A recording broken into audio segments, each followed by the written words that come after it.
All this weekend, Dateline Schools, we're learning what we need to do to help get our kids ready for college, as now we're already in 2018 and the graduation season is going to be upon us before we know it. And to give us some tips, some special guest is the higher education consultant here at St. Clair County RESA, Meghan Nyeste. And Meghan, I'm a parent of a freshman in high school right now.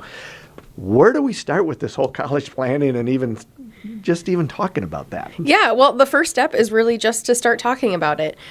You'd be surprised how many parents and students don't talk about it. But that's really kind of that first step, is start talking about, hey, what are you thinking about doing? Or what's your favorite subject right now? What really, gets you up going in the morning? What's your favorite class? Why is it your favorite class? And really getting the student to kind of explore, well, what is it that I really like? Or what am I drawn to? Or, anything like that. It doesn't have to be, super specific questions about, well, what are your degree pathways and things like that. It just can just be any old regular question about what's your favorite subject. Does the Blue Water College Access Network have anything to help parents with that process? Absolutely. So we offer a variety of different presentations.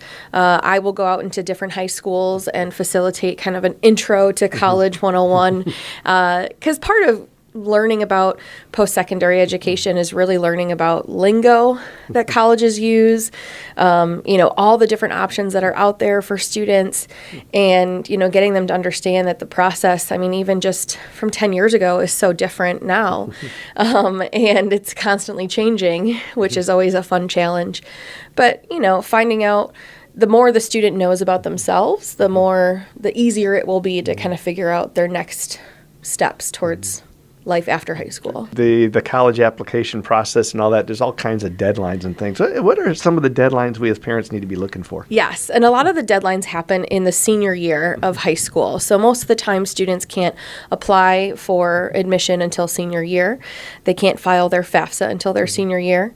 Usually applications come out August 1st of the senior year, so when students can start. And Halloween time is usually when students should be wrapping those up. And then October 1st is also when the FAFSA, the free application for federal student aid, becomes available, which any student, if they're thinking about going off to school, needs to file a FAFSA. We'll be back with more tomorrow. For Dateline Schools, I'm Terry Harrington.